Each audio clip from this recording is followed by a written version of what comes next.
Emang waktu kecil mamahnya nggak memperlihatkan apa ya, culture-nya Australia juga. Pasti kan cerita juga kan soal gimana hidupnya di Melbourne segala macam. Itu sempat terinfluence gak? Kayaknya enak juga ya mau tinggal di situ gitu. Memang enak hidup di situ Kak, tapi kita lebih cinta Indonesia. Pesan-pesan untuk generasi muda di luar sana gitu kan, kayak ya better di sini daripada di luar. Kenapa?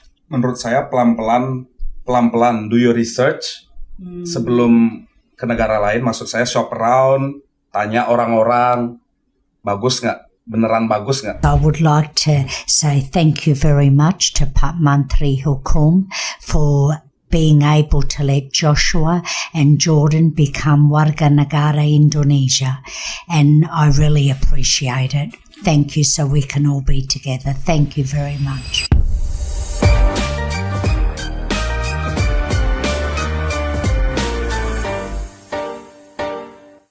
Hai, apa kabar Anda hari ini? Senang sekali saya Dian Mirza, jumpa lagi kita di WhatsApp Waktunya Hukum Menyapa, podcastnya Kemenkum RI. Nah, ini berangkat dari program publiknya Kemenkum, pasti ada solusi bersama Pak Menteri. Jadi ada 2 kakak beradik, Joshua dan Jordan gitu ya, lahir di Australia tapi udah tinggal di Bali dari umur 3 bulan. Jadi mereka hidup, sekolah layaknya anak-anak Indonesia lainnya. Nah, tapi perjalanan administrasi kewarganegaraan mereka membawa mereka ke situasi yang nggak pernah mereka bayangin gitu. Bahkan mereka sempat berada di kondisi yang stateless gitu. Nah, ini jadi perhatian publik gitu, menjadi sorotan, dan banyak banget yang nanya nih, termasuk saya nih, kenapa sih akhirnya mereka memilih menjadi warga negara Indonesia, dan ada nggak sih solusinya kalau misalnya kita melewati batas waktu memilih warga negara gitu. Kita akan membahasnya hari ini, tentunya saya nggak sendiri, di sini sudah ada, datang jauh-jauh dari Bali, ada Pak I Gede Putu Mahayana, dan juga ada istrinya Pak Putu nih, ada Ibu Anna Maria Mahayana. Selamat siang. Thanks for coming. Thank you for inviting me. Sure. Dan dari Kemenkum sendiri ada Pak Baki Krisna Yuda, Kasubdit Kewarganegaraan. Pak Putu, ceritanya dulu deh, ketemu Ibu di mana, tahun berapa gitu. Saya bertemu dengan istri saya sudah lama sekali, tahun 1983. Oh wow. Jadi kita bersama selama 6 tahun. Dan setelah itu tahun 1989 ada kesempatan untuk berangkat ke Australia. Akhirnya saya menggunakan visa turis waktu itu, dan akhirnya kita memutuskan untuk menikah di sana. Oh, nikahnya di sana ya? Nikahnya di sana. Ya. Artinya saya langsung tinggal di sana dari tahun 1989 sampai tahun 2000. Gini ya official yang udah dulu. Tapi setelah anak saya yang pertama, Jordan Putu Mahayana, itu lahir di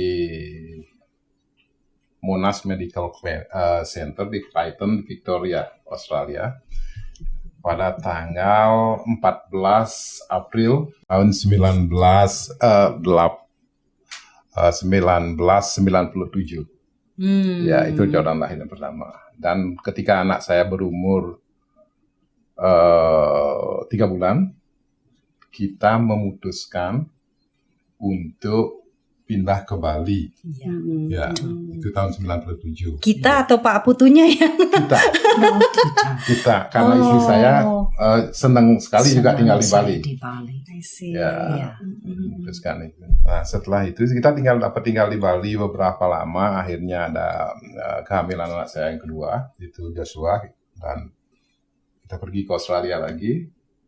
Ya, lahirlah Joshua di rumah sakit yang sama pada tanggal 31 Desember tahun 1998. Pertimbangannya apa? Akhirnya Bu Ana sama Pak Putu udah tinggal di Bali aja gitu dibandingkan di Melbourne. Padahal kan kalau dipikir-pikir ya, orang awam kan mikirnya enakan tinggal di Australia nggak sih? Kalau orang awam melihat memang tinggal di Australia itu mungkin perkiraannya jauh lebih menjanjikan. Tapi saya orang Bali. Saya terikat dengan culture saya sendiri di Bali, keluarga, ibu, adik juga ada di Bali semua. Dan saya juga melihat ada potensi di Bali untuk keahlian yang saya punyai, yang saya pelajari di Australia. Saya berusaha bisa untuk membawa keahlian saya itu ke Bali dan mengembangkannya di Bali. Itu pertimbangan saya kenapa saya memilih Bali ketimbang Australia. Okay. How about you, Bu Ana? What makes you fall in love with him and fall in love with Bali, of course? Oh, he's a wonderful man. He's a very good husband, very good father, and I just love living in Bali. I prefer to live in Bali. Yeah. Okay. By the way, congratulations on getting Thank you, Ibu. your son's Indonesian citizenship. Thank you. Yeah. Thank you, Bapak Menteri. Thank you. Terima kasih banyak. Jadi Pak Baki ternyata program itu sangat membantu ya. Betul, baik. Pada intinya regulasi telah mengatur, Mbak Dian. Perlu kami sampaikan juga di dalam forum podcast ini bahwa ketika anak berkewarganegaraan ganda yang telah memasuki batas usia memilih, yaitu di usia 21 tahun, apabila tidak memanfaatkan kesempatan untuk memilih warga negara Indonesia, maka berlaku ketentuan pasal 65, izin Mbak Dian dan Bapak Ibu, pasal 65 PP 2 tahun 2007. Tentunya di sana mengatur tentang ketentuan orang asing bagi ABG tersebut. Oleh karena itu sangat disayangkan ketika negara memberikan kesempatan kepada anak berkewarganegaraan ganda untuk memilih, namun dikarenakan satu dan lain halnya, biasanya Mbak Dian apabila rentang usia memilihnya itu terlampau jauh, biasanya ada yang lupa, kemudian ada yang juga abai terhadap masa memilihnya, ataupun memang ada kesempatan memilih di antara dua pilihan yang sulit, memilih kewarganegaraan atau menyelesaikan studi di luar negeri. Itu pilihan yang sulit, yang mudah-mudahan juga di usia 21 tahun itu menjadi usia yang matang menentukan pilihan kewarganegaraan Republik Indonesia. Seperti itu, Mbak Dian. Ya, Pak Putu, kalau case-nya Pak Putu, Joshua dan Jordan ini, kapan sadarnya nih sebagai orang tua gitu, kalau nih anak gue nih harus milih gitu, jadi WNI apa WNA? Itu kapan? Itu terus terang dalam masalah ini saya lalai. Artinya mengenai peraturan pemerintah dan penegasan bahwa harus menentukan kewarganegaraan pada selamat-lamatnya dalam usia 21 tahun. Gitu jadinya. Ini mungkin misinformasi apa kurang sosialisasi? Sosialisasi kita masif, Mbak Dian, karena memang ketika anak yang lahir dari hasil perkawinan WNI dengan WNA atau dikenal dengan perkawinan campuran, bahwa apabila ingin mendapatkan status anak berkewarganegaraan ganda harus memiliki dulu sertifikat afidavit. Di sana pada intinya petugas dari keimigrasian saat ini memberikan informasi yang cukup kepada orang tua yang memang anaknya itu berstatus ABG, agar supaya di usia 18 tahun atau telah menikah, pilihannya itu ada dua, Mbak Dian, 18 tahun atau setelah menikah. Ada negara memberikan toleransi 3 tahun. 3 tahun sampai usia, katakanlah kita pilih yang 18 tahun. 18 plus 3 plus gitu. 3 jadi 21 tahun. Biasanya ketika 0 dia lahir ke muka bumi ini, Pak, untuk menjaga ingatan selama 21 tahun itu teramat sulit, Bu. Makanya bagi Bapak Ibu dalam forum podcast hari ini, mudah-mudahan ini ada wadah sosialisasi juga ke masyarakat bahwasannya mari kami dari Kementerian Hukum, khususnya Direktorat Jenderal AHU, membuka layanan informasi di gerai-gerai informasi tersebar di Jakarta, kemudian di luar wilayah juga. Kami di setiap kantor wilayah buka wadah informasi untuk menyerap informasi. Paling tidak seperti Pak Putu, kemudian Bu Ana dapat juga menjangkau kantor wilayah Kementerian Hukum untuk memperoleh informasi seperti ini. Jadi layanan hukum yang pasti, tidak hanya slogan tapi itu nyata. Nah, kalau udah terlanjur sempat stateless, apa nih yang mesti dilakukan? Dan apa resikonya menjadi stateless di Indo sih? Kalau resiko tanpa kewarganegaraan atau stateless sudah barang tentu akan kehilangan hak-haknya sebagai warga negara, terutama hak perlindungan hukum terhadap dirinya, karena memang tidak mempunyai negara tidak berkewajiban untuk memberikan perlindungan hukum. Yang pertama itu, yang kedua hak-hak sosial tidak bisa dipenuhi juga dan tidak bisa diklaim. Semisalnya kalau kita tidak mempunyai kewarganegaraan, maka kita juga tidak bisa menempuh akses kesehatan, pendidikan, pekerjaan, dan lain-lain. Itu kekurangannya, dan bahkan apabila tinggal di wilayah Republik Indonesia harus memiliki izin tinggal dan berlaku ketentuan orang asing tentunya. Seperti itu, Mbak Dian. Oke, very well noted. Nah, ini Pak, untuk meyakinkan, Bapakkah yang meyakinkan anak-anak untuk menjadi WNI? Ya, Bapak yang influence anak-anak atau memang mereka memilih sendiri menjadi WNI? Pertama, ya saya sebagai orang Bali, saya yang meyakinkan anak saya untuk menjadi warga negara Indonesia. Dan anak saya pun mempunyai semangat yang sama untuk menjadi warga negara Indonesia. Karena mereka kan sudah tahu, mereka pernah hidup di Indonesia dari playgroup sampai tamat SMA. Dan mereka juga pernah tinggal di Australia. Jadi mereka bisa membandingkan sendiri. Yang mana jawabannya untuk mereka berdua, Indonesia pilihan mereka. Boleh dikasih lihat dong? Iya. Mantap ya.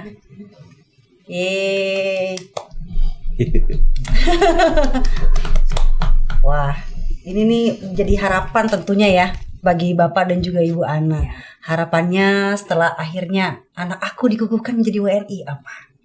Harapan saya artinya semoga anak-anak saya, artinya Jordan sama Joshua,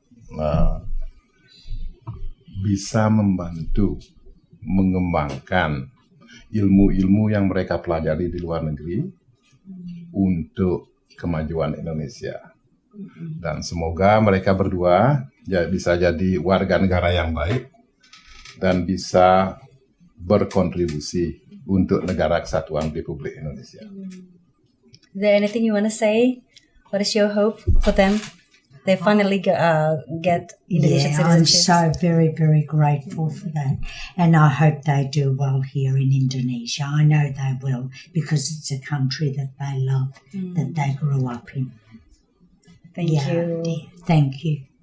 So I would like to say thank you very much to Pak Menteri Hukum for being able to let Joshua and Jordan become warga negara Indonesia. And I really appreciate it. Thank you, so we can all be together. Thank you very much. Iya, dari ceritanya Pak Putu dan Bu Ana, kita bisa belajar ya. Kelihatannya tuh kayak keputusan biasa, tapi satu hal terlewat aja gitu, satu aturan terlewat bisa mengubah segalanya gitu. Dan impactnya nggak cuman dari orang tua ke orang tuanya, tapi ke anak-anaknya juga yang tiba-tiba mungkin harus menghadapi kenyataan ya sempat stateless gitu. Nah, ini sekarang udah ada Joshua dan juga Jordan. Hai, thanks for Kak. coming. Akhirnya, congratulations. Thank Akhirnya sudah disahkan menjadi Terima warga kasih. negara Terima kasih, Indonesia. Kak. Terima kasih buat Kemenkum karena informatif sekali. Maksudnya dari Instagram segala macam, Kak. Maksudnya juga orangnya friendly di sini. Bagus banget. Ngerasa Bagus terbantu banget. ya. Ngerasa terbantu. Ya.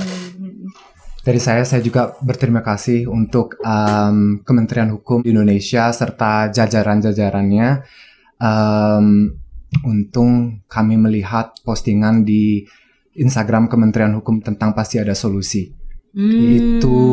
Itu jalan kami. Dari Ya. medsos ya pasti ada solusi ya, luar biasa sekali. Benar. Iya. Sangat impactful memang. Dan langsung dapat kejelasan. Benar. Nah, yang influence Joshua sama Jordan untuk jadi WNI siapa, atau emang keinginan sendiri? Kenapa sih? Ya ini pasti pertanyaan banyak orang termasuk aku ya. Kenapa sih milih jadi WNI bukannya enakan jadi warga negara Australia dengan segala fasilitas di sana? Ya, kita nih pindah dari Australia ke Bali itu aku kayak dari Iya. umur 3 minggu dan Jordan dari umur 3 bulan. Habis itu sekolah di Bali segala macam. Habis itu kita tuh masuk STT juga ke Truni namanya. Itu Boleh kayak perkumpulan. dideketin dikit Ya, nah. itu tuh kayak perkumpulan teman-teman Bali lah di Banjar gitu Kak. Jadi kayak kita tuh ada gamelan, ada buara gogo segala macam. Jadi kayak gimana ya? Lebih Culture-nya ya. culture sih Kak, culture ya. Maksudnya itu nggak bisa kita dapetin di Western world gitu loh Kak. Ya kita udah hidup dari situ juga Kak. Maksudnya makanan kita seneng di sini. Habis itu kayak saya kuliah hospitality di bidang masak. Rempah kita kaya di sini. Jadi masak tuh bisa kita mikirin apa semuanya lah Kak, kita bisa buat di Indonesia. Emang waktu Ya. kecil mamahnya nggak memperlihatkan apa ya, culture-nya Australia juga. Pasti kan cerita juga kan di soal gimana hidupnya di Melbourne segala macam. Itu sempat terinfluence gak? Kayaknya enak juga ya mau tinggal di situ gitu. Memang enak hidup di situ Kak, tapi kita lebih cinta Indonesia. Oh, luar Jauh biasa. lebih cinta Indonesia. Karena kami melihat juga di beberapa tahun ke depan ini, Indonesia ini akan menjadi sangat cerah, negara cerah Pak. Kak. Jarang-jarang nih ya Mas Baki, anak Gen Z ngomong Indonesia cerah nih, Indonesia masa depannya bagus sekali gitu. Harapannya apa Joshua dan Jordan gitu setelah jadi WNI nanti? Kedepannya mau apa gitu? Harapan kedepannya adalah kami ingin membantu masyarakat Indonesia, terutama orang-orang yang bekerja nanti di bawah kami untuk meningkatkan skill-skill mereka di perusahaan dan lain sebagainya. Jadi ilmu yang didapetin di Australia Benar, mau diterapin di sini. Benar Kak. Gitu Benar, ya. Kak. Standar-standar yang kita dapetin dari mungkin Australia kita ajarin loh Kak ke orang Indonesia supaya mereka siap loh Kak. Maksudnya bukan yang Ini basic. logat Balinya kental banget ya Iya, Mas Kak. Baki. Iya, Kak. Kita orang Indonesia Kak, kita orang Bali kental, sangat kental. Benar. Iya. Berarti tapi dari kecil ini dong ya bilingual dong ya. Iya. Sama ibu juga, Sama ibu juga, gitu. iya. Terus sadarnya kapan nih? Kira-kira waktu kan sempat stateless nih. Sadarnya kapan kayak ternyata gue harus ngurus ya Iya, WNI benar. gue itu tuh kapan gitu? Itu 8 bulan 6 bulan lalu kita baru stateless. Sekitar segitu ya. Ya, kita baru Itu bulan mengajukan. Oktober 2025. Benar kan? Oh, Iya. setelah umur berapa? Aku masih udah umur 27 Kak. Waktu itu. Kamu? Saya 29 Kak. 29. I see. Ini ya kita mengajukan ya. Mei bukan Ini kemarin Mei. ya mengajukan pemerintah Australia bahwa kita stateless. Kita Maksudnya melepaskan Oktober 2025 dari Australia. Berat nggak ngelepasin? Tidak WNI sama Australia. sekali, soalnya saya cinta sama Indonesia Kak. Ya. Begitu datang ke sini terus langsung Nyaman gitu Kak. Nyaman, I'm home gitu loh Kak. Kayak aku di rumah.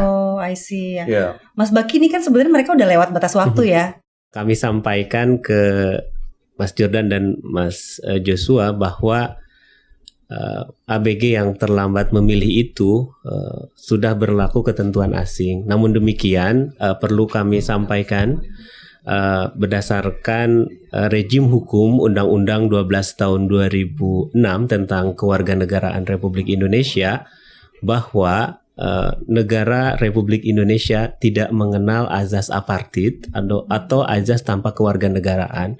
Begitu pula di dalamnya ada azas tentang perlindungan maksimum, bagaimana negara memberikan perlindungan terhadap warga negaranya, sehingga kemudian apabila kita sandingkan dengan hak-hak dasar bahwa setiap orang tidak diperkenankan untuk tanpa kewarganegaraan. Oleh sebab itu, Bapak Menteri Hukum, Bapak Supratman Andi Aktas, kami alhamdulillah mendapatkan arahan langsung untuk dapat memberikan status kewarganegaraan Republik Indonesia, tentunya dengan dilampirkan berbagai macam persyaratan. Tidak mudah Mbak Dian. Kami harus tegaskan pemberian status kewarganegaraan harus dilalui dengan serangkaian proses. Kami lakukan verifikasi faktual dan kami juga koordinasi dengan pemerintah daerah setempat, Dukcapil dan Porkovinda lainnya. Terlebih kami memastikan bahwasannya yang bersangkutan memang betul tanpa kewarganegaraan, dan kami lakukan itu dan memastikan bahwasannya yang bersangkutan tanpa kewarganegaraan, sehingga apa yang menjadi harapan dari Bapak Menteri Hukum untuk memberikan status kewarganegaraan bagi ABG yang stateless dapat terwujud. Baik, nah ini ada pertanyaan juga nih, nggak cuma dari saya ya. Sebelum datang ke Kemenkum, apa kalian ada kenalan pejabat sehingga bisa diproses cepat? Siapa dulu yang mau jawab nih? Tidak ada sih, Bu. Tidak ada ya. Jadi kita melihat untuk kita melihat post dari Kementerian Hukum dan HAM itu Sorry, tentang boleh dikit Kementerian Hukum aja. Iya, iya siap. Ya, jadi tidak ada Ibu. Itu untungnya kami kemarin melihat postingan di Instagram Kementerian Hukum bahwa ada acara Pasti Ada Solusi, dan kita di hari Jumat itu datang ke Jakarta untuk acara langsung bertemu dengan Pak Menteri, Bu. Wow. Meskipun pakai Zoom tapi udah sangat impactful lah bilang. Ya, jadi kita bisa melihat ada harapan di status kewarganegaraan Indonesia kami. Ya. Udah kejawab ya, jadi memang sebegitu ini amplifikasinya begitu ya, melalui medsos ternyata dilihat sama Jordan dan Joshua, langsung datang ke Kemenkum dan langsung ditangani. Dan ini waktu tahu nih ternyata Joshua sama Jordan belum ngurus WNI, sempet ada kayak ketakutan atau gimana gitu rasanya, kayak gue stateless ya, gue belum ngurus, ada ketakutan itu nggak? Saya pribadi ada, Kak.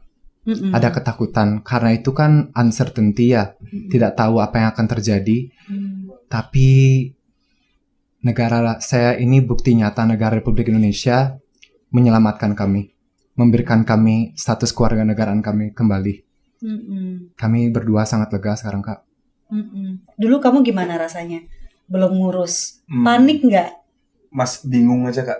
Bingung. What should I do? Ya, tapi Kemenkum informatif banget, Kak. Informatif banget. Jadi kayak, ya it's not easy, nggak gampang, tapi sangat informatif. Maksudnya jadi kita ready loh, dari Bali ke Jakarta terus. Maksudnya ready, nggak pernah ada kekurangan untuk data-data segala macam. Ya. Aku jadi penasaran, waktu kecil Jordan sama Joshua itu kalau ditanya orang mana? Sejak kapan bisa jawab aku orang Indonesia? Kita pakai bahasa Bali juga dulu, Kak, dari kecil karena mungkin lingkungan, Kak, ya. Iya. Jadi mereka tuh tahu kita orang Bali, Kak. Pengaruh papa begitu kuat Iya, ya? pengaruh papa juga. Saya bilang orang Tabanan, Kak. Oh ya? Iya. Padahal mukanya boleh Tabanan, banget ya? Bali, Indonesia gitu, Kak. Oh Iya. ya ampun, ya keren. Nah ini ada pertanyaan lagi, kita lihat sama-sama. Kalau kasus yang sama terjadi pada keluarga yang nggak punya akses nih, atau nggak seberani Joshua sama Jordan gitu untuk ngadu ke Pak Menteri, apa mereka bisa dapat solusi yang sama, Mas Baki? Pasti dibantu. Namun demikian izin Mbak Dian, ini Mas Joshua, saya kembali lagi ke Mas Jo dan Mas Jordan, sebagaimana yang mereka rasakan, memang tidak pernah ada komunikasi sebelumnya dengan kami. Kami sebelumnya belum pernah mengenal.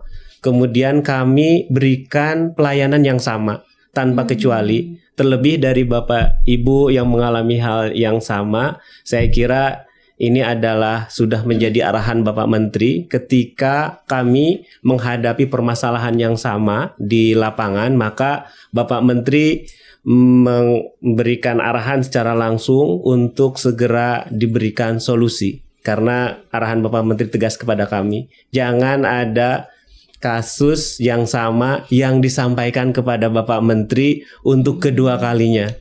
Harus selesai.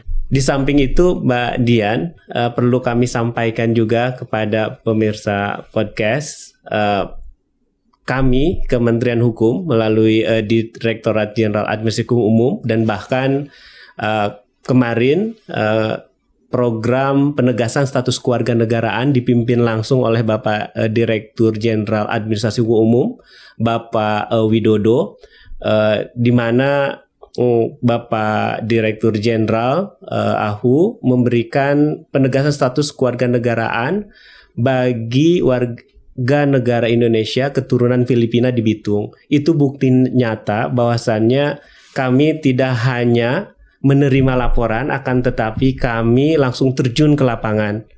Dan bahkan proses faktualnya betul. ya. Dan ini bukti nyata bahwasanya komitmen Bapak Menteri Hukum yang disampaikan ke jajaran, kami selaku pelaksana teknis, kami sangat berterima kasih dikarenakan Bapak Menteri sudah memberikan arahan dan direction yang jelas kepada kami, sehingga kemudian kami dapat secara confident melaksanakan tugas dan tanggung jawab, yaitu melaksanakan fungsi kewarganegaraan. Terima kasih. Mantap, keren. Nah ini Joshua dan Jordan ini kan di luar mungkin begitu banyak ya anak-anak muda yang punya kesempatan untuk tinggal di luar negeri gitu. Tapi kalian justru sangat berjuang untuk mendapatkan status kewarganegara Indonesia ini gitu. Kenapa Indonesia menjadi sangat penting buat Joshua sama Jordan? Kita tuh benar-benar love hospitality, benar-benar deep down. Kalau nanti kakak mungkin ke Seminyak, kakak bisa datang ke Kendi Kuning dan ya rasakan sendiri hospitality kita, Kak. Benar-benar nyaman. Habis itu kita menggunakan produk bagus. Gimana nih kalau kakak nih? Apa pentingnya Indonesia bagi kamu? Sangat penting, Kak. Sangat-sangat penting. I think culture kita itu, budaya kita itu adalah budaya yang menghormati satu sama lain, membantu satu sama lain juga di Indonesia ini.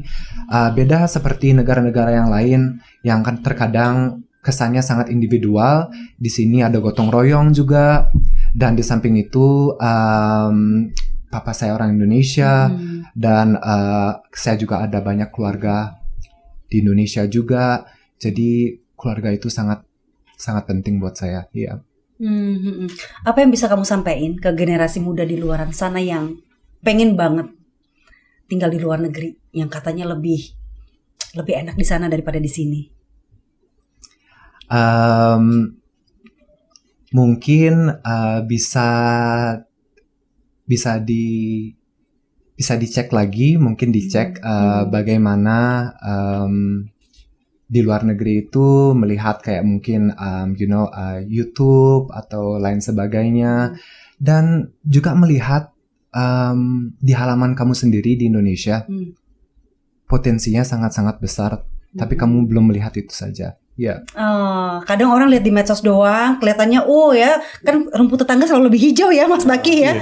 Nah itu yang membuat mungkin anak muda pikir kayaknya lebih enak tinggal di luar deh gitu. Padahal sedangkan kalian yang warga keturunan juga gitu, tapi lebih memilih di sini gitu. Mungkin kalau Joshua ada pesan-pesan untuk generasi muda di luar sana gitu kan, kayak ya better di sini daripada di luar. Kenapa? Menurut saya pelan-pelan do your research. Sebelum ke negara lain, maksud saya shop around, tanya orang-orang, bagus nggak, beneran bagus nggak, jangan mudah percaya kan sama negara luar, because kadang-kadang negara luar tuh dingin Kak, maksudnya bukan dingin gini. Iya paham. Orang-orang itu terlalu individual, maksudnya nggak kayak kita yang terbiasa bergerak bersama loh Kak. Kekeluargaan. Bener, kekeluargaan kita tuh tinggi di sini Kak. Ya. Kalau saya boleh tambahkan juga Kak, kita letak geografis kita itu di jalur Khatulistiwa. Itu kan kita dapat matahari sangat banyak. Jadi matahari itu kan terkenal dengan vitamin D-nya. Itu otomatis tidak stres jadinya. Ya. Masa sih? Sangat benar, itu bukti Kita orang Kak. Jakarta kayaknya stres di setiap hari. Hari ini kan ada matahari Kak, mending Coba keluar. tinggal di Jakarta 1 tahun aja. Bercanda lah ya. Joshua dan Jordan, congratulations on getting Indonesia citizenships finally ya. Thank you so much. Keren Kak. banget. Finally, I Iya. just want to say thank you very much untuk Bapak Supratman Andi Aktas, Menteri Hukum Indonesia, telah melindungi kami dan juga telah membantu kami dalam proses menjadi warga negara Indonesia lagi. Terima kasih Bapak. Hello, my name is Joshua, Bapak. I want to say thank you so much for your help and Kemenkum, because you've been so informative. All your Instagram feeds has been so informative. Thank you so much, Bapak. All the best for you and Kemenkum. Thank you. Iya, sahabat pengayoman, pemirsa, dari perjalanan Joshua dan Jordan kita belajar satu hal penting ya, bahwa banyak anak Indonesia lahir di luar negeri dan banyak keluarga memiliki latar belakang lintas negara, dan semakin banyak persoalan hukum baru yang muncul dari perubahan zaman. Bagi Joshua dan Jordan, perjalanan ini bukan cuman tentang mendapatkan kembali status sebagai WNI atau warga negara Indonesia. Ini adalah tentang menemukan kembali kepastian bahwa Indonesia yang selama ini menjadi rumahnya memang mengakui mereka sebagai bagian dari dirinya. Dan demikian episode kali ini, kita jumpa lagi di episode menarik lainnya. Saya Dian Mirza, terima kasih dan sampai jumpa.